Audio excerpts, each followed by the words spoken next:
안녕하세요. 인문학 콘텐츠 연구소 민현입니다. 지난 시간에 이어서 이번 시간에는 두 번째 변화되는 미래 사회에 대해서 살펴보는 시간을 갖도록 하겠습니다. 자, 변화되는 미래 사회. 우리가 지난 시간에 4차 산업혁명 시대의 키워드 네 가지를 말씀드렸어요. 잠깐 앞으로 넘어가면 우선 대체 에너지가 있고 인공지능이 있고 일자리 위협이 있고 변화되는 삶. 이렇게 네 가지가 제 4차 산업혁명 시대의 화두다라고 말씀을 드렸어요. 자, 그 중에서도 우리에게 가장 직접적으로 와닿는 부분이 바로 일자리 위협일 겁니다. 또 변화되는 삶, 이런 거겠죠. 그래서 이 부분에 대해서 조금 집중적으로 살펴보도록 하겠는데요. 우선 한국 고용정보원 사이트에 가시면 자동화 대체 확률이 높은 직업이 뭐 1위부터 쭉 나와 있어요. 저는 상위 10위권까지만을 이렇게 가져와 봤는데 쭉 나와 있으니까 궁금하신 분들은 그렇게 한번 들어가서 보셔도 될 것 같고요.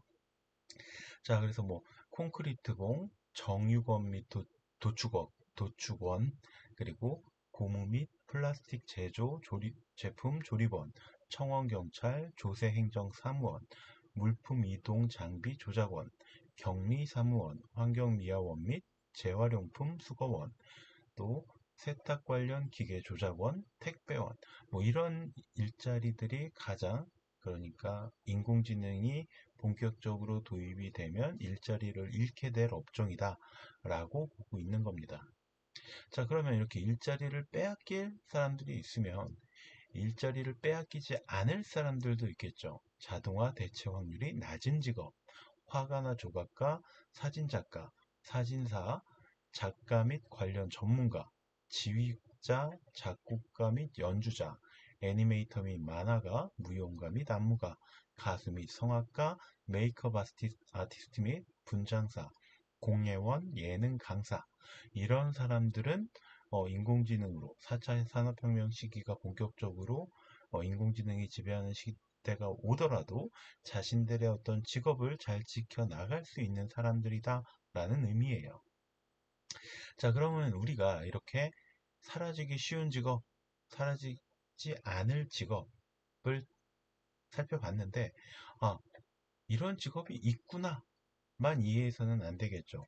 왜 이런 직업은 잘 사라질 것이라고 생각하고 이런 직업은 잘 사라지지 않을 것이라고 판단되는지를 우리는 생각해 봐야 됩니다. 자, 그래서 여기서 자동화 직무 대체 곤란 요인, 그러니까 인공지능으로 자동화가 대체되기 어려운 요인 세 가지를 들고 있어요. 자, 그러니까 지각 및 조작, 창의적 지능, 사회적 지능, 이렇게 세 가지인데 쉽게 말해서 지각 및 조작이라는 건 손이나 손가락을 이용하여 복잡한 부품을 조립하거나 정교한 작업을 하는 거. 그러니까 아직까지는 우리 손가락이요, 어, 조금 더 기계보다는 잘 움직인다, 세세하게 할 수 있다라는 것이고 비좁은 업무 공간, 그러니까 아주 뭐 좁은 데서 일을 계속 하는 게 아니라 그런 거 있잖아요.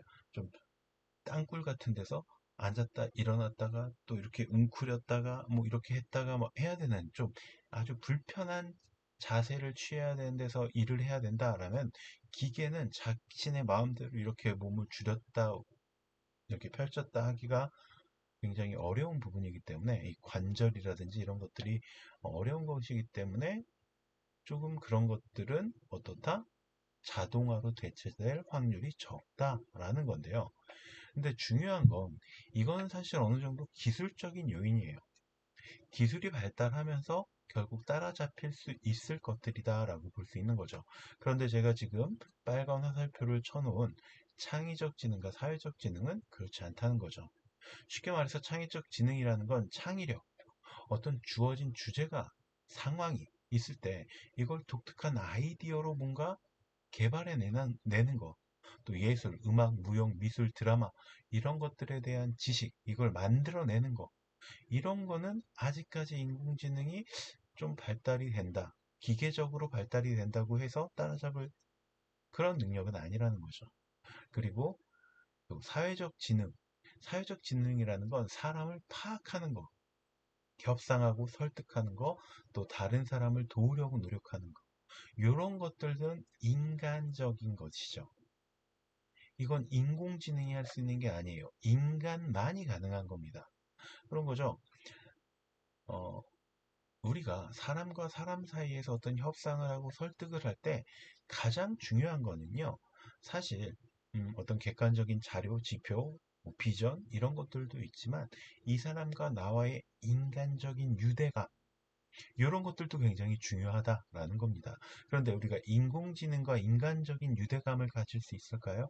그렇지는 않다는 거죠. 그렇기 때문에 이런 부분은 정말로 인간만이 가능한 분야이다 라고 생각을 하셔야 된다라는 겁니다. 자, 그러면 이제 변화되는 미래에 대해서 좀 이야기를 하자면 우리의 삶은 계속해서 변화되고 있어요. 지금 그래프가 나와 있는데 노동 생산성이 높아지고 1인당 실질 GDP가 높아지고 있어요. 그런데 민간인을 고용하고 가족 평균 소득을 주는 것, 지불하는 건 어때요? 그렇게 높아지지 않고 있죠. 특히나 가족 평균 소득은요, 지금 보면 한 2000년대 초반, 90년대 후반에서 2000년대 초반에서 거의 변화가 없고 혹은 더 떨어졌어요. 왜? 민간 고용률이 그렇게 움직이고 있죠. 사람을 더 이상 고용하지 않는다라는 거예요. 그런데도 노동 생산성은 높아져요. 왜? 인공지능이 기계가 노동을 대신해 주니까. 그래서 당연히 나라의 부가 점점 올라가고요. 1인당 실질 GDP가 높아지는 거예요. 근데 이게 우리의 현실과 우리의 주머니와 우리의 가정 경제와 연관이 되느냐? 그건 아니라는 거죠. 이게 참 애매해요. 나라는 잘 살게 되고 부강해지는 것 같은데 정작 내 주머니로 들어오는 돈은 전하고 달라지지 않았거나 오히려 줄어들었어요. 이게 바로 우리의 삶이 앞으로도 계속 이렇게 변화할 것이다라는 걸 시사한다는 겁니다. 자, 그러면 변화되는 미래 사회에서는요, 일단 인간의 역할이 축소가 됩니다. 왜? 생산은 누가? 기계가 담당하죠. 그러면 대량 실업과 양극화 현상이 일어나게 될 것이고요. 기본소득과 로봇세라는 것에 대해서 우리가 또 생각을 해보게 될 겁니다. 그리고 이건 하나의 새로운 패러다임이에요. 자, 그럼 이 부분에 대해서 좀 우리가 이야기를 하자면요. 이런 거죠. 노동의 어떤 개념이 변화되고 있어요. 인간은 이제 계속해서 발전을 해왔는데 그 전까지 시대는 어땠어요? 노동이라는 게 굉장히 제가 지난 시간에도 설명을 잠깐 드린 것 같은데 존중받고 가치 있는 것이고 어떨 때는 신성한 것이었어요. 노동은 굉장히 우리 인간들에게 중요한 가치를 지니고 있었죠. 그런데 아까 우리 앞에서 살펴봤잖아요. 노동 생산성이 올라가요. 무엇 때문에? 사람이 많이 일을 해서? 아니죠. 인공지능이 기계가 일을 하기 때문에 노동 생산성이 올라간 겁니다. 자, 그러면 노동 자체의 가치는 어떻게 해요? 하락할 수밖에 없어요. 그러면 생산은 하지 않고 소비하는 인간들이 등장하게 되겠죠. 왜? 이 사람들은 일할 데가 없어요. 그런데 내가 먹고 살려면 돈을 써야 돼요. 그건 어쩔 수 없는 거죠. 돈을 쓰지 않고 어떻게 먹고 살 수 있겠어요? 그러니까 나는 일은 하지 않는데 어쨌든 내가 살기 위해선 돈을 써야 돼요. 이런 인간들을 우리는 소비하는 인간이라고 명칭을 붙일 수 있겠죠. 자, 그래서 예전엔 노동이 무엇이었다? 인간을 가장 인간답게 만들어주는 것이었고, 오직 인간만이 노동을 할 수 있는 존재다라고 생각을 했어요. 그래서 우리가 잘 알고 있는 개미와 배짱이 얘기 같은 거. 일을 꼭 해야 돼. 일은 굉장히 중요한 거야. 남들 놀 때 넌 일해. 이런 가치를 우리에게 심어주고 있는 이야기예요. 그런데 이제 앞으로의 시대에서 이거는 그렇게 적절하지 않아요. 왜? 노동은 누가 해요? 결국 인공지능과 기계가 대체한다. 그러면 나는 어떤 일을 해야 될까? 내 가치를 지킬 수 있는 일은 무엇일까? 우리가 앞에서 뭐 살펴봤던 자동화 대체가 되지 않을 일들을 찾는 것도 있겠지만 또 새로운 영역들이 그만큼 생겨날 겁니다. 그런 것들을 또 찾아볼 수도 있겠고요. 그런데 이런 걸 또 찾지 못하고 일자리만 빼앗기고 많은 사람들도 있겠죠. 자, 그런 사람들에 대해서도 우리는 생각을 해봐야 돼요. 그러니까 우선 노동이라는 개념 자체가 변화한다. 계속 제가 말씀드린 거고, 1차 산업혁명 때 도구를 통한 육체 노동의 약화, 이건 교육을 해요. 그러면은 사람들에게 교육을 해요. 그러면 이제 이 교육을 받은 사람들은 기계를 다룰 수 있는 중산층이 될 수 있었어요. 자, 이 지금 4차 산업혁명은 어떻게 달라지느냐? 기계를 통한 정신 노동이 약화된다라는 거예요. 그러니까 이제는 뭐 육체 노동뿐만이 아니라 정신적인 노동도 기계가 인공지능이 대체한다는 거예요. 정신적인 노동 뭐예요? 뭐 우리 다 잘 알고 있잖아요. 이세돌 딱 하면 떠오르는 거 바둑이 육체적인 노동이에요? 아니죠. 정신적인 노동이에요. 근데 이걸 누가 대신해요? 이걸 인공지능이 대신해요. 우리가 감정 노동이라고도 이야기를 하죠. 콜센터. 콜센터에서도 이제 더 이상 사람들을 뽑지 않고 인공지능 로봇이 대답을 해주는 시대가 되어가고 있죠. 그러니까 어떤 정신적인 것, 감정적인 것도 지금은 인공지능이 그런 서비스들을 대체해 나가고 있다라는 거예요. 자, 그러면 당연히 소득이 감소하겠죠. 인간들 전체의 소득이 감소할 겁니다. 이건 경제 침체로 이어질 수도 있어요. 왜? 내가 돈을 못 버니까. 돈을 쓸 수가 없어요. 근데 나는 먹고 살려면 돈을 쓰기는 써야 돼요. 아까 이야기했던 소비하는 인간이죠. 그러면 이제 우리는 여기서 생각해 봐야 될 게 기본소득과 로봇세라는 거예요. 자, 이게 무슨 얘기냐면 지금도 우리나라에서도 또 각종 선진국들에서도 일하지 않는 사람들도 최소한의 어떤 생활을 영위할 수 있을 정도의 기본소득이라는 걸 제공을 해줍니다. 근데 앞으로 미래에 본격적인 인공지능의 시대가 되었을 때 이 기본소득이 점점 받아야 되는 사람들이 늘어날 수 있다는 거죠. 그러면 이걸 어디서 충당을 해야 되느냐라는 딜레마에 빠져요. 일하는 사람들은 줄어드는데 이 사람들에게 지원해야 될 돈은 그래도 더 많아지겠죠. 그럼 이 돈은 어떻게? 바로 그 해답이 가칭 로봇세에 있다라는 거예요. 무슨 얘기냐면 이렇게 한번 예를 들어볼게요. 이 A라는 기업이 있고 B라는 기업이 있어요. A라는 기업에서는 음, 사람을 10명 써요. 사람을 10명을 고용해서 쓰고 있어요. 그러면 이 사람은 이 A라는 기업에서는 이 10명의 사람들에게 급여를 주는데 그럼 10명의 사람들은 뭘 내요 또? 나라에 세금을 내요. 그죠? 10명이 어떤 세금을 내야 된다는 말이에요. 그런데 B라는 기업은 이 10명 대신에 인공지능 기계를 하나 들여왔어요. 그러면 이 사람은 10명에게 월급을 지불하지 않아도 돼요. 그냥 이 기계 값으로 끝난 거죠. 그러면 나라의 입장에서도요, 매달 10명에게 들어오던 세금이 사라지는 거예요. 그렇잖아요. 이 돈을 한 번에 딱 끝낸 이 B라는 기업에서는 더 이상 나라에 세금을 내지 않아요. 그러니까 기업 각자가 내는 뭐 법인세라든지 뭐 이런 것들은 제외하고요. 자, 그런 것들은 제외하고 일단 이 10명이 먹고 살 게 해결이 됐고 이 10명이 나라에 세금을 냈는데 이 10명이 다 잘려 나가고 나라에 내는 세금도 못 내는 상태가 되는 거예요. 그러면 이제 정부가 개입을 할 수밖에 없어요. 이건 뭐 자본주의고 뭐고를 떠나서 나라가 유지되려면 개입이 개입을 할 수밖에 없는 거죠. 자, 그러면 여기서 선택을 할 수 있는 기회를 주는 거예요. 나라에서는. 자, B라는 기업에게 너 그냥 10명 써 라고 할 수도 있겠죠. 아니면 네가 전 10명을 쓰기 싫으면 그 기계에서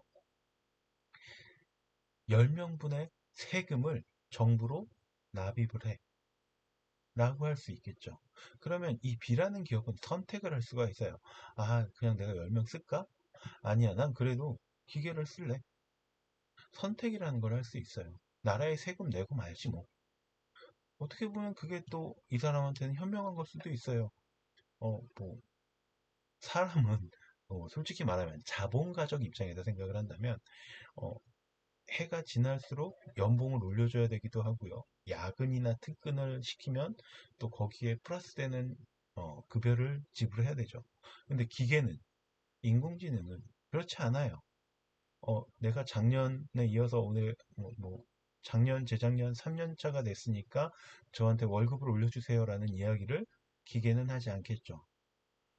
24시간 일을 했으니까 내일 저는 쉬어야겠어요 라는 말을 하지 않겠죠. 자, 그러니까 뭐 정부에서는 선택의 기회를 주는 거예요. 10명분이든 11명분이든 그런 것까지 따져서 11명분이든 나라에 그만큼의 세금을 내라고 할 수가 있겠죠. 어, 10명은 너무 또이또이니까 전문 용어죠. 또이또이. 자, 또이또이니까 11명이나 12명분의 세금을 내라고 할 수가 있을 거예요. 그러면 정부에서는 이 돈들을 걷어서 자, 이 일자리를 빼앗긴 10명에게 나누어 줄 수 있겠죠. 그러면 이 사람들이 최소한의 기본적인 생활을 영위해 나가는데 도움을 줄 수 있다는 거예요. 이게 바로 로보스의 개념입니다. 이거는 자유민주주의, 자본주의 이런 것과 상관이 없어요. 국가가 유지되고 발전해 나가기 위해서는 어쩔 수 없이 시행돼야 되는 것들이다라는 거죠. 자, 그러면 이번 시간에 미래 사회가 요구하는 인재까지 한번 살펴볼게요. 그러면 우리가 미래의 인재상은 어떤 것들인지 생각을 한번 해봐야 돼요. 자, 미국의 고용주가 원하는 것을 미국에서 어떤 리서치 회사가 조사를 했대요. 그랬더니 가장 높은 게 대화 능력이었다고 합니다. 정직과 성실이 두 번째, 대인관계가 공동 2위였대요. 그 다음에 주도적인 능력, 윤리의식, 팀워크 이런 것들을 굉장히 중요하게 봤다는 거죠. 이건 뭐예요, 결국? 미국의 고용주들은 이 사람들의 스펙은 이제 어느 정도 비슷하다라고 보는 거예요. 우리 회사에 입사하려고 지원을 하는 사람들의 스펙은 다 비슷하다. 그러면 우리는 이 중에서 가장 다른 사람들과 잘 소통할 수 있는 사람들, 다른 사람들과 척지지 않고 관계를 이끌어 나갈 수 있는 사람들, 정직하고 성실한 사람들을 뽑겠다라는 어떤 마인드를 가지고 있다는 거죠. 자, 그러면 요거를 좀 정리를 해보자면 우선 협상할 수 있는 능력이 있어야 된다는 거예요. 타인의 능력, 타인의 어떤 반응을 살피면서 그걸 나한테 유리한 방향으로 이끌어갈 수 있는 거. 이게 바로 협상 능력이라는 거예요. 또 사회적인 관계를 잘 맺는 사람들, 사람과 사람 사이의 관계를 바탕으로 서로 이해하고 또 이걸 이끌어가고 할 수 있는 사람들. 그리고 설득과 해결이 가능한 사람들. 우리가 사회생활 하다 보면 여러 가지 문제 상황을 마주치게 되는데 그때마다 상대방을 설득해서 이 상황을 해결해 나갈 수 있는 그런 사람들. 그런 사람들이 바로 미래의 인재상이다라는 겁니다. 그리고 이런 여기서 앞서 이야기했던 협상, 사회적 관계, 설득과 해결 이런 것들은 바로 사회성과 맞닿아 있는 영역이다라고 볼 수 있는 거죠. 자, 그런데 현행 교육은 굉장히 큰 문제점을 지니고 있어요. 우리나라 이야기를 하는 거예요. 우리나라의 문제는 첫 번째가 선택형 문제가 너무 많다. 그러니까 선택형 문제라는 건 뭐예요? 보기 1, 2, 3, 4, 5 주고 자, 여기서 하나 골라봐 라는 거죠. 그러면 이 우리 아이들의 사고력은요, 1, 2, 3, 4, 5 안에서 갇히게 되는 거예요. 5X로 골라봐. 5X 안에서 갇혀버리는 거예요. 여기서 또 발전해 나갈 수가 없어요. 그리고 자신의 생각이 아닌 타인의 생각을 암기하는 게 어떤 능력이라고 보는 거죠. 굉장히 잘못된 거죠. 우리가 특히 국어 이런 것들 보면 여기서 시인의 생각은 화자의 생각은 이런 거 묻는 거. 아니 시인의 생각이 나한테 왜 중요해요? 내가 시를 읽고 내가 받은 감정이 중요한 겁니다. 물론 작가가 이 글을 썼던 어떤 의도가 있겠죠. 근데 그걸 파악하는 것도 중요한데요. 사실 그걸 작가한테 물어보고 시험 문제 내지도 않아요. 작가는 이미 죽은 사람이에요. 그냥 뭐 어떻게 보면 욕먹을 소리인지도 모르겠지만 국어 교사들이 자기네들이 답을 정해놓고 이게 그 작가가 생각했던 이 글을 썼던 이유야. 그러니까 너는 그걸 외워. 그게 답이야. 라고 가르치는 거죠. 이건 굉장히 잘못된 겁니다. 자, 그리고 창의력, 사고력이 아닌 암기력 평가의 수단으로 시험이 어, 활용되고 있다는 거죠. 시험은 이 친구들이 얼마나 사회에 나가서 우리에게 필요한 인재가 될 수 있느냐를 판가름해 줘야 되는 건데 지금은 기억력 좋고 암기 잘하는 사람들에게 너무 초점이 맞춰져 있다는 거죠. 이게 과연 우리 미래 사회가 요구하는 인재일까요? 앞에서 우리가 봤던 미국의 기업가들이 원하는 인재와 어떤 연관성이 있나요? 아니에요. 제가 왜 미국의 기업을 예를 들었냐면 가장 미래 사회에 잘 대비하고 있는 게 미국의 기업들이에요. 뭐 우리나라도 LG, 삼성, 뭐 SK 뭐 이렇게 글로벌한 기업들이 있죠. 근데 그런 글로벌한 기업들이 거의 다 어디에 있어요, 사실? 다 미국에 있는 겁니다. 그래서 미국이 미래 사회에 가장 잘 대처하고 있는 나라이고 그런 나라에 있는 글로벌 기업들이 원하는 인재가 어떤 인재인지 우리가 알고 있어야 됩니다. 또 입시 위주의 교육. 그렇죠. 명문고, 명문대 대기업이 우리 아이들 인생의 목표가 되어버렸어요. 너 되고 싶은 게 뭐야? 저는 삼성에 들어가는 거예요. 저는 LG에 들어가는 거예요. 저는 포스코에 들어가는 거예요. 뭐 저는 SK에 들어가는 거예요. 우리 학생들이 이런 대답을 할 때가 있어요. 어, 이게 어떻게 인생의 목표입니까? 굉장히 잘못되고 있다는 겁니다.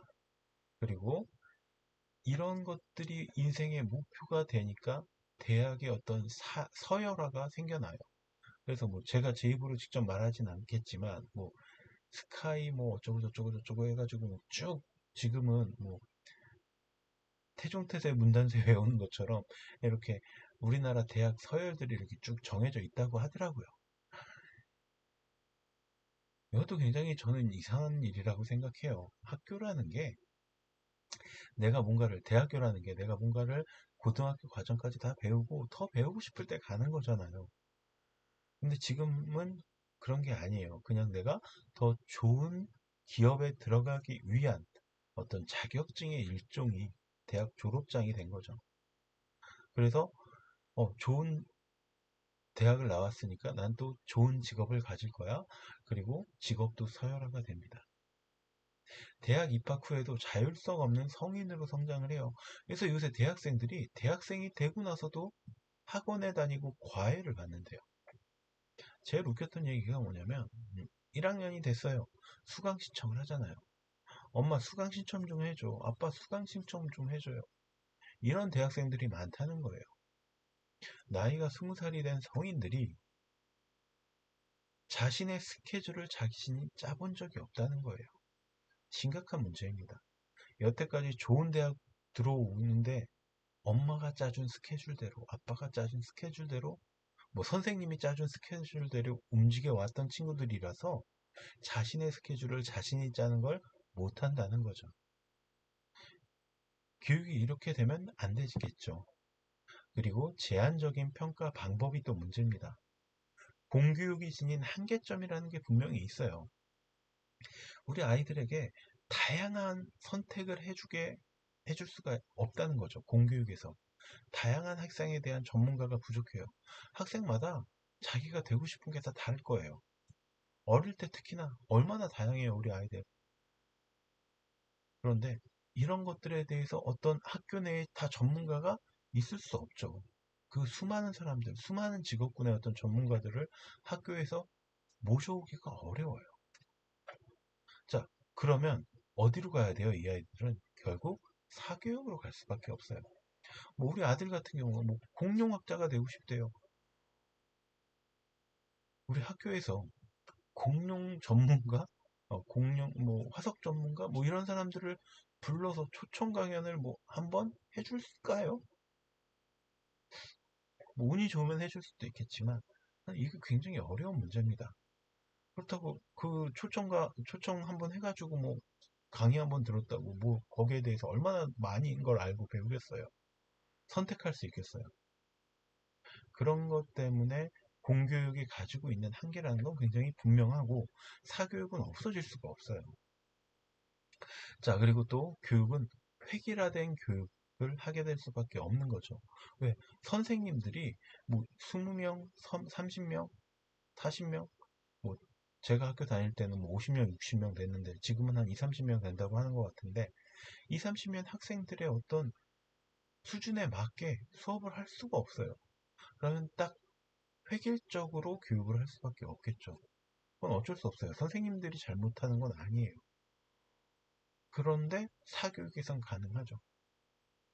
과외라는 게 있고, 뭐, 학급별, 뭐, 우열반도 좀 세분화해서 학원 같은 경우는 운영을 하기도 합니다. 자, 그리고 이런 이 공교육 시스템 안에서 창의력과 사고력을 평가할 방법은 전무합니다. 그래서 우리나라 교육은 바뀌어야 된다라는 것이고요. 또 그것뿐만이 아니라 교육의 문제만은 아니에요. 사회에서도 근본적인 인식의 한계, 어떤 사회적인 한계라는 게 있다는 거예요. 우리나라는 특히 다름을 잘 허용하지 않아요. 모두가 네라고 할 때 아니요라고 말할 수 있는 용기 있는 사람들을 별로 좋아하지 않아요. 물론 요새는 점점 많이 바뀌어가고 있고 MZ세대들이 등장을 하면서 이런 부분도 많이 개선이 돼가고 있기는 해요. 그런데 아직까지도 주류의 사람들, 기성세대들은 이런 걸 별로 좋아하진 않아요. 또 질문하지 않는 사회. 선생님한테 적극적으로 질문하라고 가르치긴 해요. 근데 막상 선생님도 엄마도 아빠도 아이들이 계속해서 뭔가를 질문하면 그걸 그렇게 썩 즐겁게 받아주지 못하죠. 그리고 유교적인 가치관이 아직도 남아 있어요. 그래서 뭐 요새 애들은 뭐 꼰대 뭐 이런 말도 자주 하잖아요. 이 유교적 가치관을 아이들에게 강요하는 경우들이 굉장히 많고 그리고 이런 그래 요새 아이들 말로 꼰대들이 아직도 사회의 어떤 기득권이죠. 기득권이기 때문에 이런 것들이 바뀌어 나가는데 시간이 굉장히 오래 걸릴 겁니다. 또 말 자체에 대해서 굉장히 인색한 문화를 가지고 있어요. 말에 대해서 우리나라 사람들이 은근히 부정적으로 생각을 합니다. 우리나라 속담도 다 그런 거잖아요. 침묵은 금이야. 빈수레가 요란해. 뭐 이런 것들. 그러니까 막 말을 달변가들에 대해서 별로 좋게 하지 않아요. 좋게 생각하지 않아요. 말 잘하는 놈은 사기꾼이야. 뭐 이런 생각들을 한다는 거죠. 그런데 서구 사회는 어때요? 서구 사회에서는 이 스피치 교육이 굉장히 발달이 되어 있습니다. 그래서 말 잘하는 아이들이 학교에서도 인정받아요. 토론, 스피치 교육을 외국에서 서구권에서는 굉장히 어릴 때부터 해요. 실제로 프랑스 같은 경우를 예를 들자면 프랑스에서는 어, 중학교 과정에 그런 게 있대요. 그러니까 노조 측과 사측으로 나뉘어 가지고 학생들이 서로 토론을 하고 어떤 협상을 해 나가고 그래서 어떤 결과를 도출해내는 이런 게 정규 교과 과정 안에 있다는 거예요. 자, 그러면 우리나라에서 스피치 교육을 제대로 못 받은 아이들이 서구에서 이렇게 제대로 스피치 토론 교육을 받은 아이들과 이제 글로벌이잖아요. 글로벌적인 경쟁 체제에서 이겨내기가 쉬울까요? 굉장히 어려울 거라고 저는 생각합니다. 침묵은 금이야. 말 잘하면 사기꾼이야. 빈수레가 요란해. 이런 이야기를 듣고 자란 아이가 스피치로 어릴 때부터 교육받은 서구권 아이와 어떤 외국의 어떤 바이어, 제3국의 바이어를 뭐 경쟁에서 끌어오기 위해서 경쟁을 하는데 잘 이겨낼 수 있을까? 저는 어려울 거라고 생각합니다. 그래서 성인이 되고 스피치 교육을 받는 사람들이 굉장히 많아요. 토론 교육을 받고 스피치 교육을 받는 사람들이. 이걸 어릴 때부터 시켜주는 게 중요합니다. 자, 그리고 통합과 융합의 시대가 이제 우린 들어왔어요. 그래서 우리나라 교육체계도 이런 것들을 바꿔야 한다라고 생각해서 스팀 교육이라는 걸 도입을 합니다. 스팀이라는 건 사이언스, 테크놀로지, 엔지니어링, 아트, 그리고 매스매틱스 요렇게를 다 한꺼번에 합쳐서 가르친다라는 거예요. 통합해서, 융합해서 가르친다는 거예요. 가장 대표적인 게 스토리텔링 수학이라고 혹시 들어보셨는지 모르겠는데 그런 거죠. 옛날에 우리는 어떤 도량형, 뭐 인치, 센치 뭐 이런 거를 할 때 외웠어요. 그죠? 이건 이거고 이건 이거고 뭐 1cm는 뭐 10mm고 뭐 1m는 100cm고 뭐 이런 것들을 계속해서 암기하고 외워야 됐어요. 그런데 요새는 어떠냐면 자연스러운 이야기에 녹아들게 만든다는 거죠. 뭐 예를 들어서 이런 거예요. 벌거벗은 임금님 이야기를 수학책에서 배워요. 그러면서 벌거벗은 임금님 이야기에서 나오는 게 뭐예요? 그 임금님의 옷을 만들기 위해서 제단사들이 임금님의 뭐 팔 길이를 재고 가슴 둘레를 재고 키를 재고 뭐 다리 길이를 재고 허리 길이를 재고 둘레를 재고 자 이러면서 자연스럽게 도량형을 익혀 나가는 거예요. 외우는 게 아니라 아 이래서 도량형이라는 게 필요하고 자 이렇게 해서 아, 뭐 1m는 100cm가 되는구나 라는 걸 자연스럽게 익히게 만들어주는 거예요. 이건 뭐예요? 결국 수학과 어떤 아트, 인문 교양을 합친 거다라고 볼 수가 있는 거죠. 이런 것들을 서로 합치고 합쳐서 이제 뭐 문이과 통합 계속 이야기가 나오고 있잖아요. 교육 쪽에서. 그래서 문이과가 통합되는 것도 이런 형태를 바로 바탕으로 하는 겁니다. 그래서 이미 미국이나 다른 나라에서는 스팀 교육이 자리 잡아서 이루어지고 있어요. 우리나라에서도 그래서 뭐 통합교과서라고 해서 초등학교 1학년 아이들한테 통합교과서로 수업을 한번 해봤었어요. 그리고 지금은 다시 또 나눠졌다가 또 뭐 다시 합쳐졌다가 좀 변화를 겪고 있는 와중이긴 해요. 그래서 우리나라도 계속해서 이쪽 방향으로 나가는 게 맞다라고 생각하고 나가고 있다라는 거죠. 그럼 이런 통합과 융합이 왜 중요한지 생각을 해보자면 일단 너무 지식이 편중되고 있다는 거죠. 한쪽으로. 야, 요새 뭐가 대세래? 그럼 다 거기만 교육하고. 요새는 뭐가 좋대? 그럼 다 그것만 교육하고. 이게 잘못됐다는 거죠. 지식은 골고루 쌓아야 돼요. 우리가 아이들 먹는 음식은 편식하지 말라고 하면서 교육은 아주 편중해서 가르치는 경향이 있어요. 영어는 꼭 해야 돼. 요새 코딩이 대세래. 수학도 잘해야지. 나머지는 뭐. 그래서 우리나라에서 한때 대입 수능 시험에서 역사를 시험 과목으로 필수 과목으로 넣지 않으니까 애들이 역사에 완전히 무지해지는 그런 상황이 됐잖아요. 그래서 다시 역사를 정규 어, 그 필수 과목으로 집어넣었죠. 그리고 또 상상력의 부재.